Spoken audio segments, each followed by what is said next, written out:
Bonjour, bienvenue dans Tam Tam, le podcast recrutement qui te fait passer au niveau supérieur. Je m'appelle Léo, je suis entrepreneur et cofondateur du bootcamp T-Shaped Recruiter et je serai ton guide dans cette aventure. Je te fais uniquement 2 promesses. Tu vas apprendre avec des épisodes concrets et activables, pas de blabla, pas de pipeau. Et ça, il y a des gens que tu n'as pas l'habitude d'entendre au quotidien, les gens qui font le recrutement d'aujourd'hui. Ce podcast existe grâce à Tim Taylor qui le sponsorise. Tim Taylor, c'est l'ATS qui m'a fait aimer les ATS. L'outil le plus complet pour recruter plus efficacement en ayant toujours en tête l'expérience candidat et l'expérience utilisateur. Merci à Tim Taylor de te permettre d'apprendre les invités de ce podcast et de t'offrir, à toi qui nous écoutes, un discount bien sympathique que tu trouveras en description. Mais bon, assez parlé, place à l'épisode du jour, c'est parti. Bonjour Carole, comment vas-tu ? Eh ben écoute, ça va super Léo, je suis hyper contente d'être là avec toi. Eh bien écoute, moi aussi, ravi. En plus, on va bien discuter juste avant et je pense qu'on va avoir un épisode très sympathique. On va parler d'un thème hyper intéressant aujourd'hui parce que on fait un crossover entre 2 disciplines. Moi j'adore, tu sais, avec Elise, notre bootcamp, et quand on parle de T-Shape, c'est le mix de plein de disciplines qu'on ajoute au recrutement. Donc quand on s'est dit, on va parler de user research et d'expérience candidat, je me suis dit, mais waouh, c'est trop bien. Toi aussi, du coup, tu es une T-Shape dans ton approche parce que du coup, tu aimes tenter plein de trucs. Et avant qu'on commence l'épisode sur user research et expérience candidat, est-ce que du coup, Carole, tu peux nous dire, pour ceux qui ne te connaissent pas, tout le monde devrait te connaître, mais il y a des gens qui ne te connaissent pas, qui es-tu en 30 secondes, 1 minute ? Eh ben, aujourd'hui, je cumule à peu près une 12aine d'années d'expérience, mais voilà, dans des environnements un petit peu différents. Je suis psychologue social de formation. Je le précise parce que il y a beaucoup de liens avec la user research en termes de méthodologie. Et j'ai passé voilà, quasiment toute ma carrière sur des fonctions recrutement et RH en interne. Et puis aussi côté conseil. Et je suis là au terme de 2 années d'expérimentation, d'exploration en tout genre, que j'ai appelé au départ, pour faire une blague sur LinkedIn, mes tentages de trucs, et qui en fait a beaucoup parlé à plein d'autres gens. Donc c'est resté comme une espèce de marque ou de concept. Et à l'heure où on se parle, je suis à 15 jours, 3 semaines de démarrer une nouvelle expérience puisque je repars en interne, je repars sur une fonction recrutement puisque je vais rejoindre Murphy, donc qui est spécialisé dans la réparation d'électroménagers et le reconditionnement d'appareils, donc dans une optique circulaire. Et je vais aider l'équipe recrutement à se développer, à améliorer ses pratiques et voilà, à rayonner aussi dans la sphère recrutement RH et peut-être plus encore. Oh, donc après avoir tenté des trucs en externe, là tu vas tenter des trucs en interne. Exactement. Pour un même client. L'état d'esprit reste. L'état d'esprit reste, le tentage de trucs. Et en vrai, je pense que c'est chouette et ils vont être trop contents et je pense qu'ils doivent être trop contents de t'avoir parce que tu vas leur apporter plein de choses. C'est une boîte en plus moi j'ai pas mal entendu parler d'eux et ils ont l'air génial en tout cas sur le produit qu'ils font. Et donc si en plus sur le recrutement via toi, ils deviennent extraordinaires, ils vont tout dépoter, ils vont casser le marché. Ah, ils sont déjà top. Hein. Ils sont déjà top. On va faire encore mieux. Exactement, le but c'est faire encore mieux. Et du coup, le thème d'aujourd'hui, donc, c'est le lien entre user research et expérience candidat. Avant de parler de ce fameux mot qui peut faire peur du user research, typiquement, il y a 2 ans, tu m'aurais parlé de ce mot, je ne savais pas ce que c'était. Donc du coup, là, peut-être que quelqu'un qui écoute se dit, mais c'est quoi ce truc de user research ? Vous n'inquiétez pas, on en parle dans quelques minutes. Avant ça, je pense que c'est important de parler de l'expérience candidat en tant que telle et d'une notion très forte qui est la notion de justice qu'on va aborder dans une toute première partie. Mais comme c'est assez flou aussi l'expérience candidat, la définition de l'expérience candidat, pour toi, Carole, c'est quoi l'expérience candidat ? On a tous une définition différente, c'est quoi la tienne ? Alors déjà, il y a ce que l'expérience candidat n'est pas, c'est-à-dire qu'il ne faut pas la confondre avec le processus de recrutement en tant que tel. C'est une distinction qui est importante parce que parfois on peut faire la confusion et en l'occurrence l'expérience c'est l'ensemble des ressentis et des émotions d'une personne pendant ou à l'issue du processus de recrutement en tant que tel. Mais finalement, cette notion d'expérience, on la retrouve beaucoup plus largement dans des expériences clients, utilisateurs, et c'est ça qui fera le lien tout à l'heure avec la user research. Trop bien. Donc tu pourrais dire, c'est un peu comme quand tu es client, tu as l'expérience client, c'est appliquer l'expérience client, l'expérience candidat, quoi. C'est ce qu'à la fin, tu es là, genre j'aime ou j'aime pas ce qui vient de se passer. Exactement. Et c'est vraiment une accumulation d'émotions et de ressentis et qui peut être tout à fait variable puisqu'on peut la mesurer à un instant T d'un processus, tout comme à la fin du processus, tout comme plusieurs mois plus tard. Et c'est quelque chose qui n'est pas du tout figé, qui peut s'alimenter à la fois du processus et des étapes en tant que telles, mais aussi de mécanismes parallèles qui peuvent être l'humeur de la personne, qui peuvent être ses autres expériences sur d'autres processus de recrutement en parallèle, qui peuvent être d'autres témoignages de personnes qu'elle recevra bien après être passée par le processus de recrutement, etc. Donc c'est quelque chose qui n'est pas figé et qui n'est pas non plus complètement à la main des recruteurs et des recruteuses ou de l'entreprise, puisque c'est généré par tout un tas de facteurs, dont le processus de recrutement, mais aussi tout le reste issu de son propre contexte. Ok. Et quand tu fais la différence du coup tout à l'heure avec le process dépend de l'entreprise, mais pour le coup l'expérience tu peux pas la modifier. Par revanche, tu peux modifier le process et modifier les touchpoints pour modifier l'expérience ressentie. Exactement. Ok, mais tu pourras jamais faire en sorte que l'expérience soit du coup celle que tu veux exactement. Il n'y a pas de bouton on/off qui permettrait de générer une expérience candidat absolument universellement géniale. Et pourquoi c'est si important que ça, l'expérience candidat ? Moi, j'aime beaucoup en parler et c'est un peu aussi un de mes thèmes de prédilection. Mais selon toi, c'est quoi les raisons pour lesquelles ça compte tant que ça ? Ça compte parce que c'est ce qui va rester finalement dans la tête des personnes comme souvenir. C'est ça qui va alimenter leur comportement. Alors vis-à-vis de peut-être d'autres processus de recrutement à venir, l'envie de repostuler ou pas, l'envie de recommander l'entreprise. Donc c'est ce qui va alimenter leur discours et le fait qu'ils vont être ambassadeurs, ambassadrices ou pas de l'entreprise. Et potentiellement, notamment quand on est sur une marque en B2C, ça peut aussi avoir un impact sur la consommation ou le fait de faire appel aux services ou aux produits de la marque une fois qu'on est passé à la moulinette d'un processus de recrutement. Tu dois sûrement connaître le cas Virgin Media. Du coup, effectivement, que j'ai appris par toi, mais qui est tout à fait au meet-up de Tim Taylor. Et effectivement, c'est une super illustration d'analyse de l'impact d'un processus de recrutement qui génère une expérience candidat défavorable et qui derrière va impacter le fait de recourir au service de l'entreprise. Clairement. Et du coup, là-dessus, pour les gens qui nous écoutent, on mettra le petit lien de l'expérience Virgin, évidemment. Elle est dingue, cette expérience, je trouve. On apprend tellement de choses. Et du coup, tu vois, souvent là-dessus, les gens, ils se disent à la fin, beaucoup de candidates, c'est « Ah, c'était pas juste ». C'est un mot qui revient souvent que tu lis à l'expérience candidat. C'est quoi pour toi l'importance de la justice ? Qu'est-ce qui fait qu'un process est juste ou n'est pas juste ? En fait, le sentiment de justice, il est important parce que quand on parle d'expérience, on a tendance, là encore, à caricaturer en se disant c'est un niveau de satisfaction. Mais en vrai, contrairement pour le coup à une expérience client ou utilisateur, utilisatrice, un processus de recrutement, il se termine quand même dans une majorité de cas par un non et par le fait d'être écarté ou de sortir soi-même volontairement du processus de recrutement. Donc en fait, la notion de satisfaction, elle n'est pas très appropriée. C'est pour ça que moi, je le préfère. Je suis contente que de plus en plus, on parle de cette notion-là. Je préfère le sentiment de justice et qu'il faut entendre avec deux angles différents. D'abord, un processus de recrutement juste, c'est au sens de sa pertinence, c'est-à-dire est-ce qu'on a construit un processus de recrutement qui nous permet d'identifier et d'évaluer les bonnes personnes pour les bonnes places. Donc c'est l'adéquation de la personne avec une culture d'entreprise, avec un job. Et puis il y a le volet expérience. Donc est-ce que les personnes qui sont passées par le processus de recrutement ont le sentiment que ce processus était juste ? C'est-à-dire est-ce qu'elles ont le sentiment d'être évaluées à leur juste valeur ? Est-ce qu'il y a eu un sentiment de discrimination ou pas ?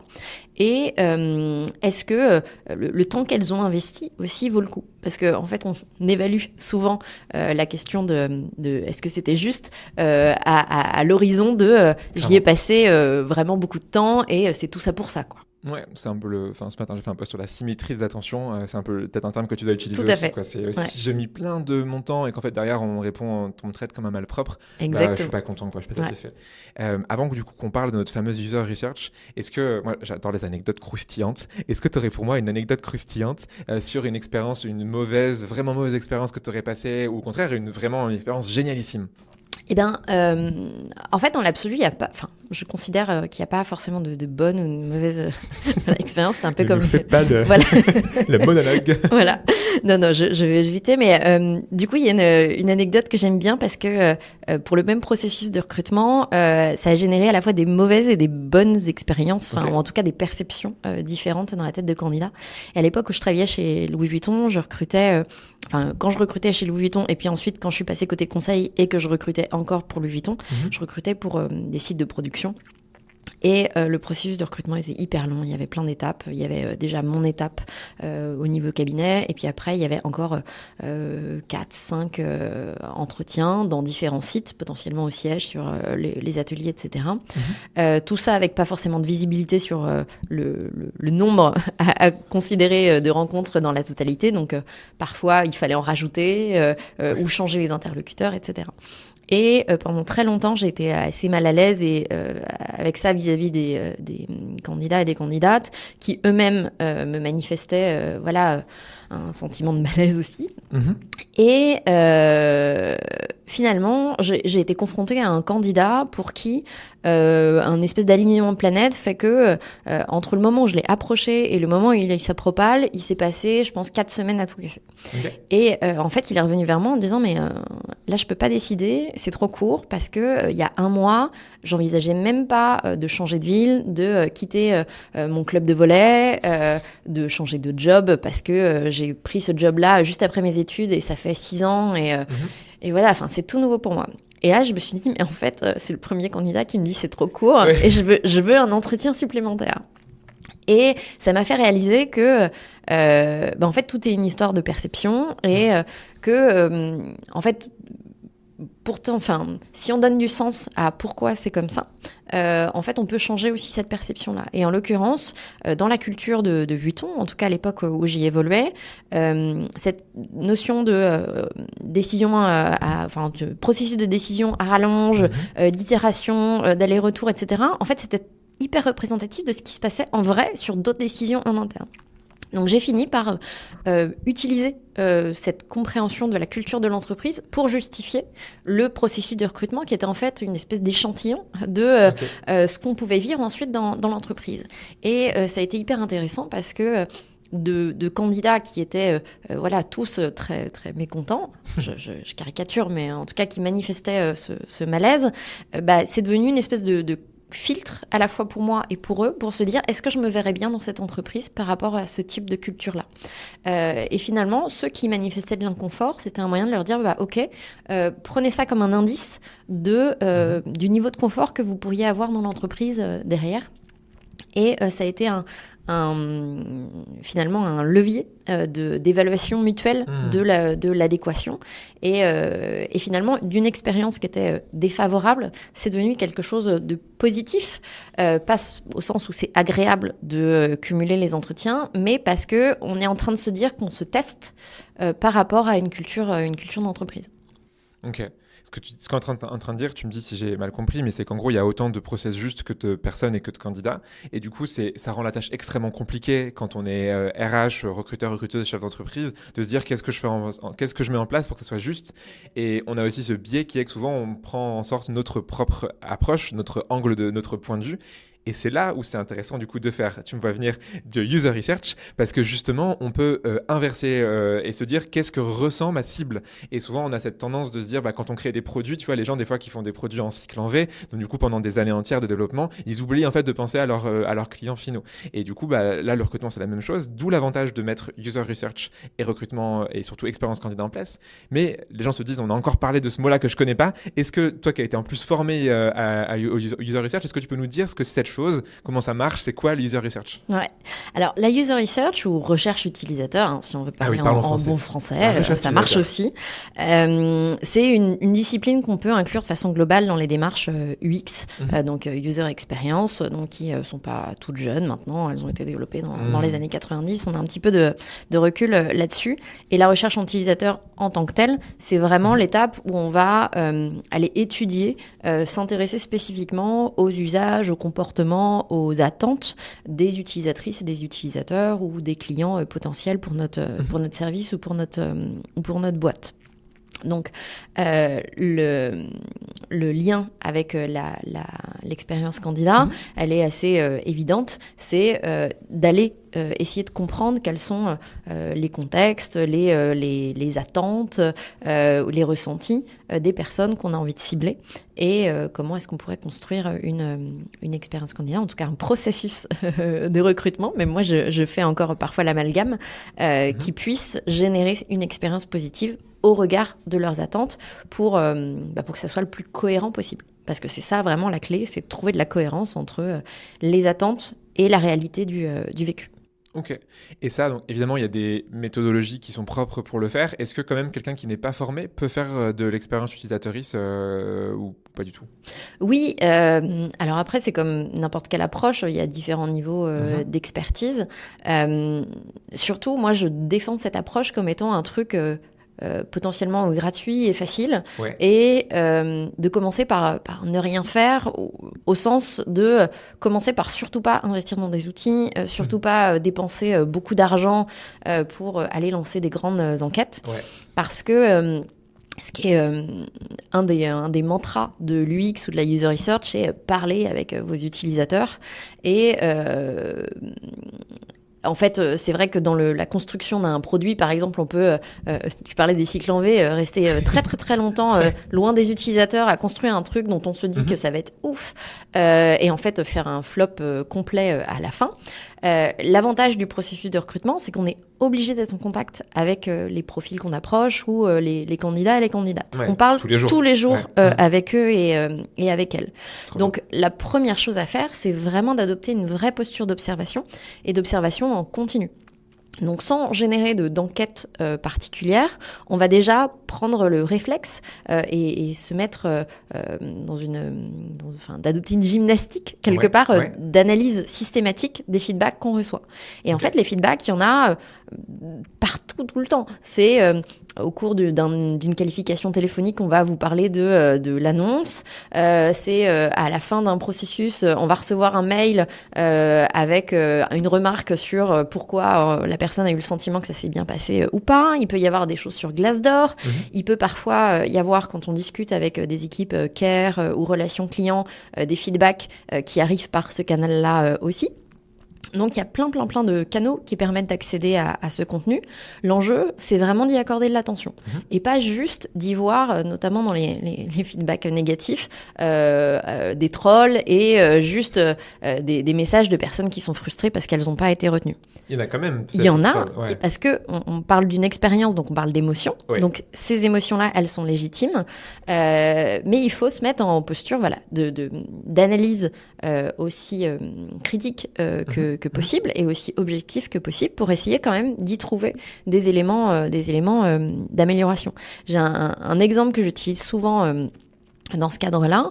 Je me souviens avoir reçu, à l'époque où j'étais à l'Étincelle RH, un mail, mais incendiaire d'un candidat avec qui j'avais passé pourtant bien 3 quarts d'heure à restituer tous les outils donc de tests psychotechniques qu'il avait passé avec nous, et puis de corréler à l'entretien qu'on avait passé Pourquoi ensemble. Ça allait pas, quoi, Et on avait passé bien 3 quarts d'heure à faire ce feedback-là. Et derrière, il m'envoie un mail, mais vraiment incendiaire, il n'y a pas d'autre mot, pour me dire surtout, c'est scandaleux que vous parliez de diagnostic, vous n'êtes pas un service médical, etc. Et là, mon premier réflexe, c'est de dire, CQFD, parce que je lui renvoyais justement une potentielle difficulté à accepter les feedbacks, et voilà, à voir ces difficultés. Mais derrière, ça m'a heurté quand même qu'il pointe ce truc de diagnostic, parce qu'en fait, je l'ai utilisé volontairement dans l'intro de mon feedback pour dire ce que je vais faire, c'est pas un diagnostic, c'est la perception de ce que vous avez renvoyé à travers l'entretien, à travers les outils, etc. Et en fait, je me suis dit, mais ce mot-là, il faut pas que je l'utilise. En fait, c'est moi qui me suis tiré une balle dans le pied. Il fait peur. Et en fait, quand on est dans une émotion, dans une frustration, parce que je lui avais annoncé que c'était non avant de lui dérouler le feedback pour être honnête et pas le faire mariner. Mais en fait, on a une disposition mentale qui est moindre que quand on est dans un contexte neutre. Et le fait que j'ai dit ça n'est pas un diagnostic, lui a retenu un peu comme le retiendrait un cerveau des enfants quand on leur dit ne va surtout pas sur la route. Et en fait, il faut leur dire plutôt reste sur le trottoir. Et finalement, à partir de là, j'ai révisé la manière de faire les feedbacks et surtout, j'ai pu utiliser ce mot-là. Donc, spontanément, j'étais hyper frustrée parce que j'avais passé beaucoup de temps à discuter avec lui, à essayer de lui passer le message. Et finalement, je recevais ce mail horrible qui n'était pas du tout à la hauteur de l'expérience que j'avais voulu faire vivre. Mais ça a été un super indice pour derrière faire évoluer les feedbacks. C'est dingue. Du coup, c'était injuste en plus ce qui t'est arrivé, alors que toi, t'as voulu être juste, tu vois. Exactement. On parlait tout à l'heure de la justice. Mais c'est justement souvent quand on trouve des intensités particulières de feedback, que ce soit positif ou négatif, qu'il y a souvent quelque chose qui est intéressant. Parce que quand les gens font des feedbacks spontanés, comme ça, c'est qu'il y a eu un truc suffisamment intense qui les a amenés à faire un feedback. Donc, ça nécessite d'y accorder de l'attention. Mais parfois, il y a des choses aussi qui sont complètement anodines. Et les feedbacks positifs aussi, il faut y accorder de l'attention parce que de la même manière, j'ai une anecdote que je restitue souvent concernant un collaborateur d'un client, en tout cas un candidat que j'avais amené jusqu'au bout chez un client qui était hyper content et à qui j'avais demandé son feedback sur l'ensemble du processus.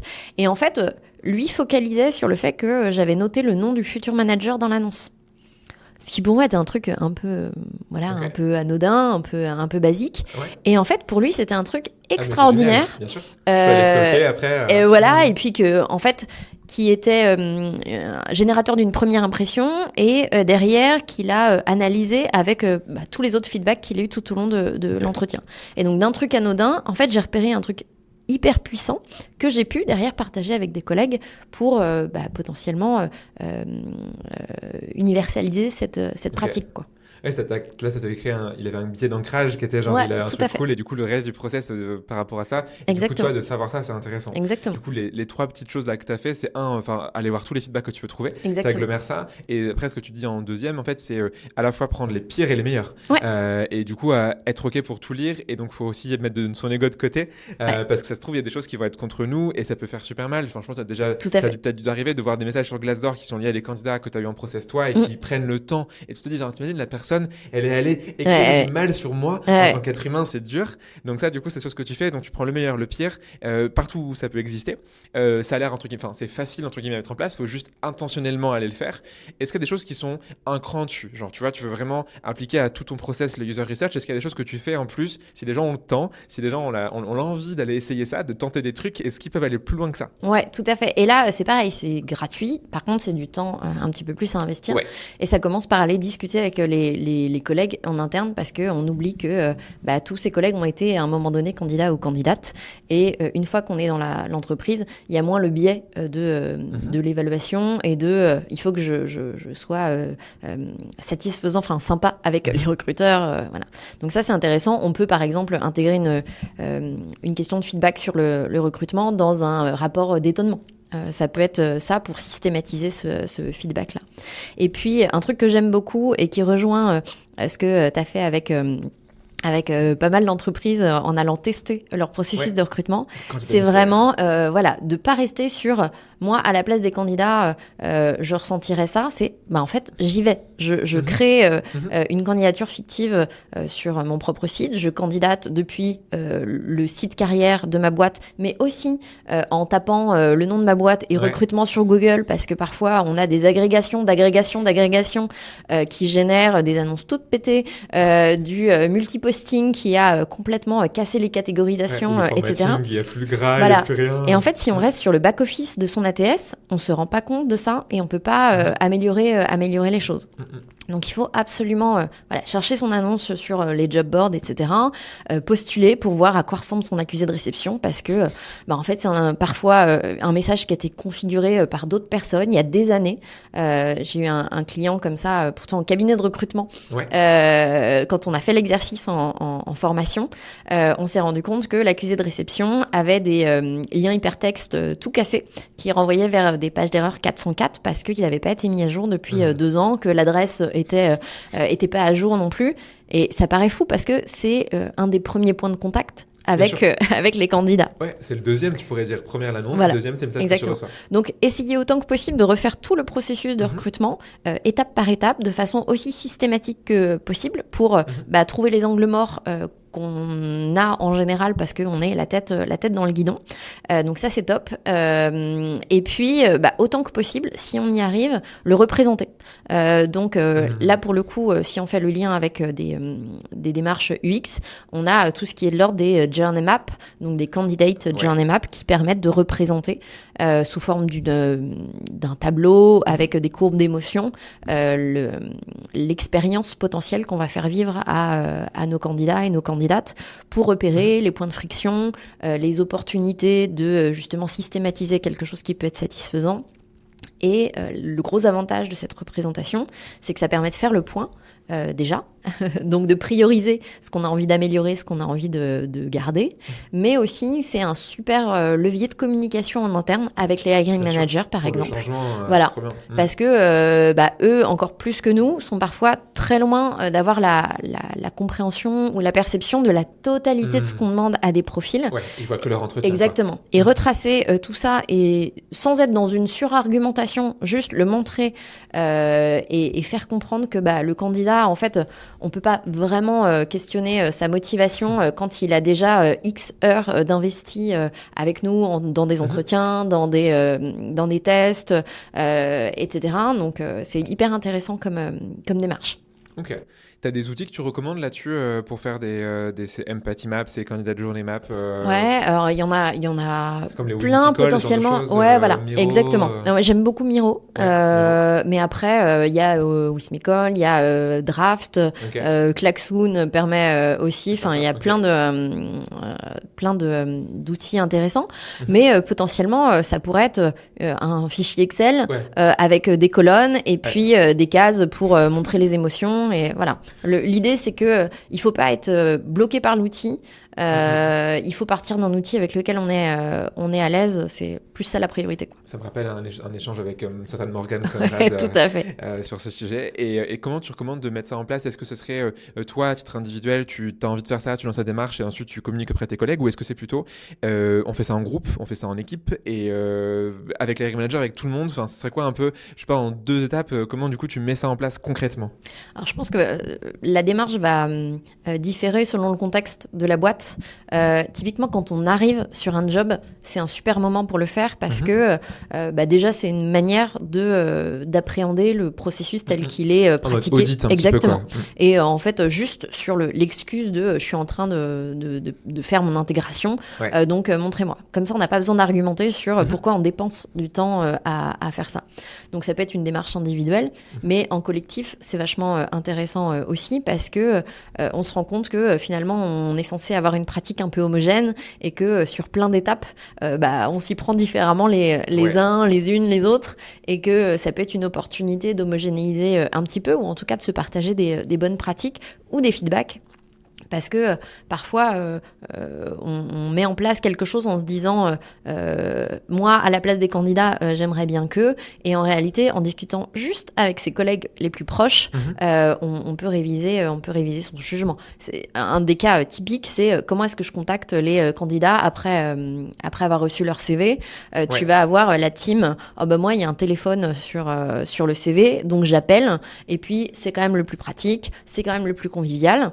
Et puis quand on discute un petit peu et qu'on se dit dans quelle situation le candidat ou la candidate va être, il va être dans un open space, peut-être qu'il va pas pouvoir décrocher, donc tu vas laisser un message, et puis derrière lui ou elle pourra simplement te rappeler en fin de journée, du coup il te laissera un message aussi, et on va faire un ping-pong comme ça, où tu vas te dire qu'il est pas motivé alors que c'est juste qu'en fait il a zéro possibilité de s'isoler dans la journée. Donc finalement, pourquoi pas un mail, mais pourquoi pas un SMS et pourquoi pas dans le SMS intégrer un lien Calendly, comme ça on s'évite les interactions.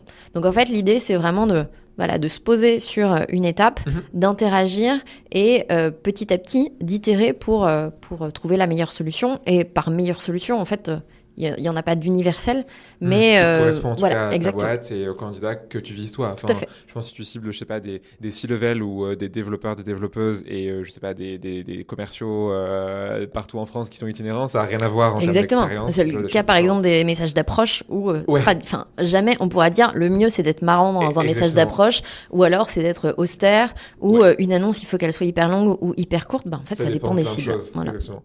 Ok, donc du coup, admettons, demain, grâce à tous tes conseils, un recruteur, une recruteuse qui nous écoute a mis tout ça en place, a mappé ça, tout ça, a mis en place des actions, a pris tous les feedbacks. Comment tu mesures à la fin si ça marche ou pas et comment tu peux te dire, via ça, ça fonctionne?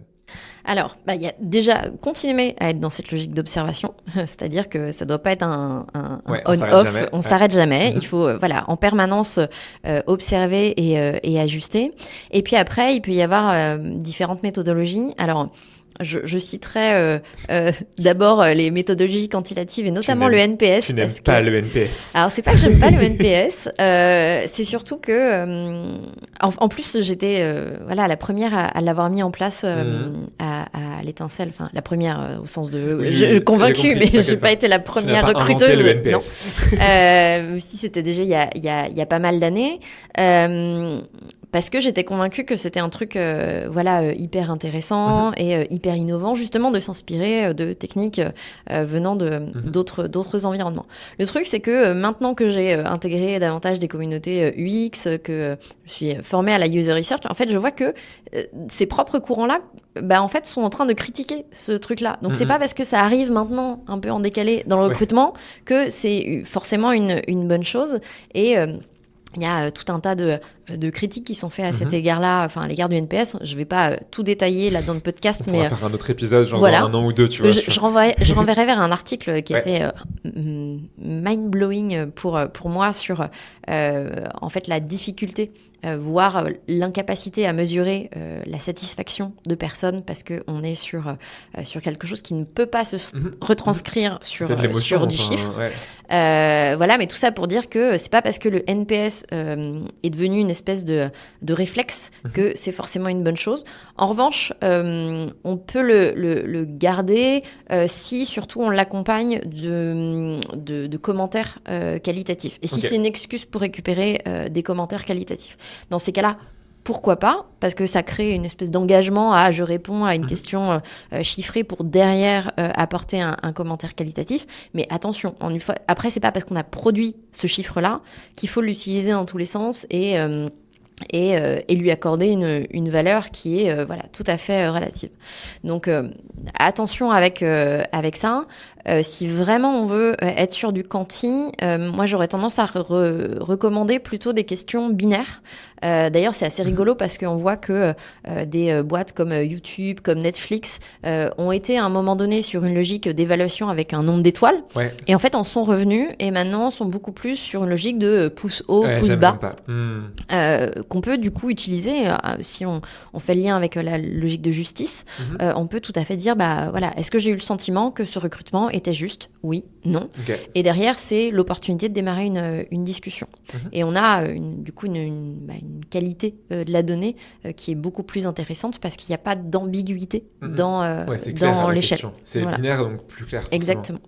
Et puis après, il y a toutes les logiques qualitatives, alors pour le coup, qui sont hyper intéressantes et peuvent générer beaucoup de données très puissantes. Par contre, qui nécessite un temps d'analyse un peu plus important. C'est du verbatim plus ou moins long. Exactement.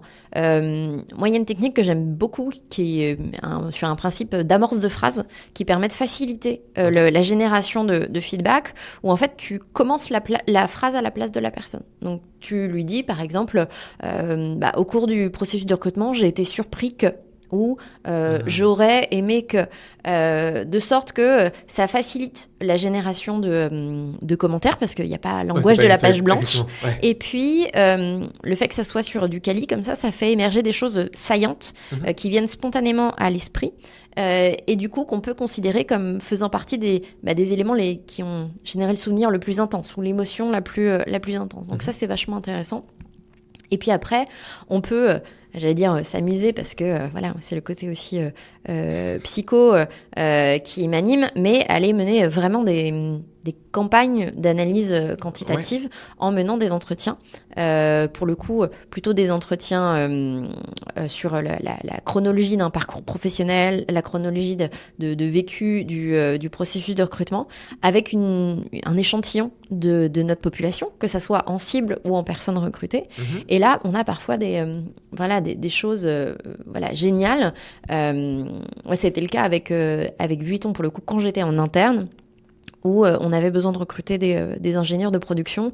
Et autant dire que le luxe, c'était pas ce qu'il y avait de plus sexy ou de plus naturel pour eux. Et plutôt que de se dire qu'est-ce qui fait que ça marche pas, je me suis dit allons poser la question aux personnes qui ont rejoint Vuitton et voir ce qui fait que ça a fonctionné pour eux et pour elles. Et sur les 8-9 entretiens avec des jeunes ingés, femmes et hommes, ce qui était extraordinaire, c'est que tout le monde se disait RH, manager et les personnes, y compris au premier abord, il y a les perspectives d'évolution, il y a le lean manufacturing, toutes les choses qui alimentent une marque employeur de façon standard. Et en fait, dans les récits des uns et des autres, il y avait la notion du timing. Et en fait, Vuitton avait été à chaque fois les premiers à les contacter alors qu'ils n'avaient pas encore terminé leur année d'études, à leur avoir fait visiter un site et à leur avoir fait une propale en 24 heures après l'entretien. Et en fait, cette notion de timing était un facteur absolument essentiel et pourtant n'avait été repéré par aucune des actrices de ce processus de recrutement, pas même les intéressés eux-mêmes. Il n'y a que par ces méthodologies qualitatives qu'on peut aller chercher des choses comme ça et des leviers qui parfois sont presque inconscients et qui sont pourtant hyper puissants si on les repère. C'est dingue ce que tu dis. Enfin, en fait, et c'est tellement simple. Ça, c'est le paradoxe, c'est que ça, tu te dis, mais comment on arrive à des résultats comme ça? Et en même temps, la plupart des gens n'osent pas faire ça, n'osent pas demander, parce que c'est du perte de temps. Mais je pense, alors, si tu as bien traité un candidat, il aura aucune difficulté à accepter de faire ce genre de choses et d'accepter de prendre quelques minutes, surtout si c'est en visio, qu'il n'a pas à se déplacer, tu vois. Puis en plus, on lui propose de parler de lui ou de elle. Donc voilà. Tout le monde aime ça. Exactement. Ouais, lui, tu donnes un petit cadeau, tu vois, je sais pas, un bon d'achat sur un. Alors, pas sur Amazon. Un bon d'achat, tu vois. Sur d'autant que sur les techniques, les méthodologies de user research, classiques, c'est un truc qui est tout à fait courant aussi d'associer un entretien à un bon d'achat ou quelque chose comme ça. Donc pourquoi pas? C'est une petite incentive, mais qui donne envie de le faire. Tout à fait. Et puis après, ça dépend des gens, qui sont plus curieux que d'autres. Enfin, moi, je sais que j'adore quand on propose des user research par exemple, d'outils recrutement. Tu vois, je fais avec plaisir. Limite, on fait 3 heures si vous voulez. C'est un petit peu trop. Et puis on peut le faire en interne aussi, Exactement. parce que les gens qui nous ont rejoints nous ont rejoints. Donc comprendre aussi, tu vois, est-ce que ça a une influence clairement. Ou je pense que c'est intéressant, c'est qu'ils partent en période d'essai par exemple. Il n'y en a pas beaucoup, mais quand c'est des grands groupes, tu dois en avoir pas mal. Et ok, avant de partir, est-ce que vraiment tu peux me dire ça aidera les prochains et c'est l'occasion de mettre sur papier tes frustrations qui ont fait que t'es parti. Ça, c'est dingue. Et le fait de passer par un format long, ça permet d'aller chercher des choses que la personne ou n'ose pas dire ou dont elle n'a pas forcément complètement conscience. Trop bien. Ou qui n'est pas socialement valorisable comme ça en termes d'annonce de raisons pour partir, quoi. Trop cool. En vrai, tes conseils c'est de l'or et je me dis les gens qui écoutent, c'est simple à mettre en place. C'est ce que j'aime beaucoup. C'est simple et les impacts derrière, les outputs sont géniaux. On arrive au bout du coup de notre petit épisode qui a mixé user research et expérience candidat. Mais comme tu le sais, à chaque fin d'épisode, on a 3 questions magiques que je pose à chaque personne qui passe derrière ce micro. La première, si tu devais donner qu'un seul conseil à une personne qui recrute aujourd'hui, ce serait quoi ton conseil? Ce serait de penser perception. C'est vraiment le mot que j'adore utiliser, que j'utilise dans tous les sens parce que pour comprendre l'expérience qui va être générée, il faut s'intéresser au point de vue des personnes concernées et pas rester sur, comme je disais, moi à la place de cette personne-là, j'aimerais ou moi tout court, j'aimerais. Ça vend des vies, quoi. Exactement. Donc ça ne peut pas marcher. Et donc penser perception, c'est vraiment un outil super intéressant dans le recrutement ou globalement d'ailleurs dans les ressources humaines parce que ça permet d'anticiper d'anticiper une communication avec notre team et potentiellement avec les managers aussi parce que il y a plein de problématiques qui viennent de défauts de compréhension qu'on peut désamorcer par cette notion de perception et à quelles données ils ont eu accès et qu'est-ce que ça a généré comme perception et est-ce que je pourrais pas leur amener d'autres informations, leur montrer comment ça se passe de l'autre côté du miroir pour les aider à petit rentrer en cohérence avec ma propre perception et qu'on s'entende davantage, quoi. Ok, c'est un beau mot, la perception, qui permettrait de tendre vers dire la perfection potentiellement à force de perception et de persévérance. Deuxième question pour toi, admettons demain tu échoues sur une île déserte. Tu as le droit à deux choses. Première chose, c'est un tam-tam qu'on t'offre pour t'occuper dans tes soirées d'hiver et seul sur ton île et jouer de la musique. Deuxième chose, c'est un contenu recrutement, ou pas d'ailleurs, un podcast, un livre, un article, peu importe, même une œuvre d'art que tu as envie de recommander à des gens. Alors, ça sera pas un contenu recrutement, mais plutôt un livre qui m'a marqué et pour le coup qui influence ma manière de pratiquer de la recherche et tout. C'est un livre qui s'appelle Switch. En français, je crois que c'est Oser le changement. C'est moins beau quand même. Voilà, il a été écrit par les frères. Je pense que c'est Is, je sais pas comment on le prononce, c'est H-E-A-T-H, qui ont écrit pas mal d'autres bouquins, dont Made to Stick, des bouquins un peu à l'américaine. Mais j'ai beaucoup aimé ce livre qui parle de comment amorcer le changement, parce que il invite à se préoccuper non pas de là où ça ne marche pas, mais de se préoccuper de ce qu'ils appellent le bright spot, c'est-à-dire là où ça marche. Et ça rejoint ce que je disais précédemment, c'est que en fait, le meilleur moyen de trouver des leviers pour attirer des personnes, c'est de comprendre ce qui a fait que les gens qui nous ont rejoints. Ouais. Voilà. Et pour tout un tas de sujets sur la gestion du changement au global, et notamment dans une entreprise, savoir pourquoi à des endroits ça fonctionne, c'est un super moyen de trouver des leviers derrière à peut-être systématiser ou à déployer à d'autres endroits où ça ne fonctionne pas encore. Ok, ça donne envie de lire le livre. Maintenant, tu le vends très bien. Je sais pas est-ce que tu as des parts, des actions dans la vente de ce livre? Même pas. Tu veux dire, même les auteurs n'ont quasiment rien quand ils vendent des livres. Donc, même si là, je pense que c'est deux frères qui ont monté sans doute tout un business de conf, de plein de livres. Donc, ils sont pas à plaindre. Non, je pense pas. Et troisième et dernière question, c'est le balance ton tam-tam. Le but, est-ce que tu aurais quelqu'un à recommander qui serait quelqu'un qui fait vraiment du recrutement de manière différente, qui fait des choses très cool et qui mérite d'être encore plus entendu que ce qu'il ou elle n'est aujourd'hui? J'ai potentiellement plein de noms qui pourraient me venir en tête. 2 ou 3 max, pas 44. Alors, j'en donnais 3. Ok. Des profils tout à fait différents. C'est ce qu'on veut. En plus, les uns des autres. Le premier, ça serait Damien Yekolobi, qui est chez Alan, que j'aime beaucoup. On se connaît depuis des années, mais on s'est vu vraiment pour la première fois seulement il y a quelques mois. Okay. Et ce que je trouve vachement intéressant avec ce qu'il fait et ce qu'ils font chez Alan, c'est qu'il y a une culture de l'asynchrone, du distanciel hyper fort. Et comment construire un processus de recrutement qui soit cohérent avec cette culture et ce mode de fonctionnement d'entreprise.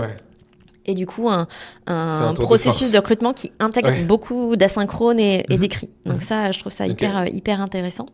La deuxième, ça serait Caroline Xavier-Terrois, qui a une approche du recrutement orientée sur la diversité et l'inclusion et qui est géniale à écouter pour le fond et pour la forme. Elle a une voix hyper apaisante. Caroline, si tu m'écoutes, j'adore t'écouter et j'adore parler avec toi. On me dit dans l'oreillette que c'est potentiellement prévu qu'on soit déjà en contact et qu'on fasse bientôt peut-être un épisode. Voilà, elle part en congé maternité, donc ce ne sera pas tout de suite. Après, mais vraiment, j'adorerais l'écouter encore. Et le troisième profil qui me vient, c'est pas un recruteur, mais je serais intéressée d'avoir son avis sur le recrutement de profils spéciaux. Il s'appelle Jonathan Lefebvre. Il a écrit un livre qui s'appelle L'obsession du service client. Et il a évolué dans une boîte qui s'appelait Capitaine Train, qui est devenue Trendline, où il a monté et managé le pôle service client, donc tout le pôle care. Et vraiment de façon admirable. Et il est aujourd'hui en train de recréer tout ça chez Memobank. Ok. Et en fait, je serais hyper intéressée d'avoir son point de vue sur le recrutement parce que c'est des métiers qui sont traditionnellement pas forcément très bien valorisés. Et du coup, comment est-ce qu'on trouve le type de profil qui pourrait rejoindre ces équipes-là. Et en l'occurrence, je sais qu'il a beaucoup été dans une logique de travailler avec des profils en reconversion. Ouais. Et puis comment on s'y prend concrètement pour les recruter en termes d'évaluation. Donc, c'est pas un TAM, mais je pense qu'il aurait une vision hyper intéressante. Écoute, mille merci pour ces recos.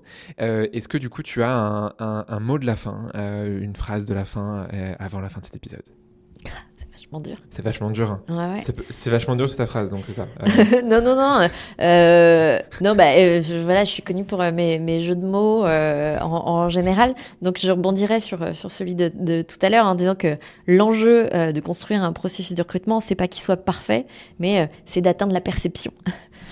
Ok, la perception plus que la perfection. Exactement. Fantastique. Écoute, c'était un beau mot de la fin. Je te remercie vraiment. C'était un plaisir, Carole, de t'avoir et d'avoir parlé sur tout ça.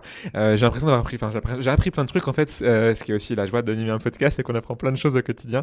Merci à toi. Je pense et je sais que tu vas amener plein de valeur à tous les gens qui nous écoutent. Donc vraiment mille merci. Et puis à la prochaine fois. À la prochaine. Merci. Allez, à bientôt. Et c'est déjà la fin. Merci d'avoir écouté jusqu'au bout. Si tu es encore là, c'est que ce podcast t'a apporté de la valeur. Si tu veux aider encore plus de recruteurs et de recruteuses à apprendre via ce podcast, tu peux faire 3 choses. La plus simple, tu en parles autour de toi. Hey Myriam, j'ai écouté ce podcast-là, Tam Tam, vraiment bien, je te le recommande. Numéro 2, tu peux aller noter 5 étoiles sur Spotify ou Apple Podcast avec un gentil commentaire en prime. Ça me fera chaud au cœur. Numéro 3, le top du top. Tu en parles sur LinkedIn. Imagine la joie de l'invité du jour en découvrant que ce qu'il ou elle a dit a été apprécié par quelqu'un d'autre. Du love gratuit quoi. Bon, tu sais du coup ce qu'il te reste à faire. Je te dis à très vite pour un nouvel épisode de Tam Tam.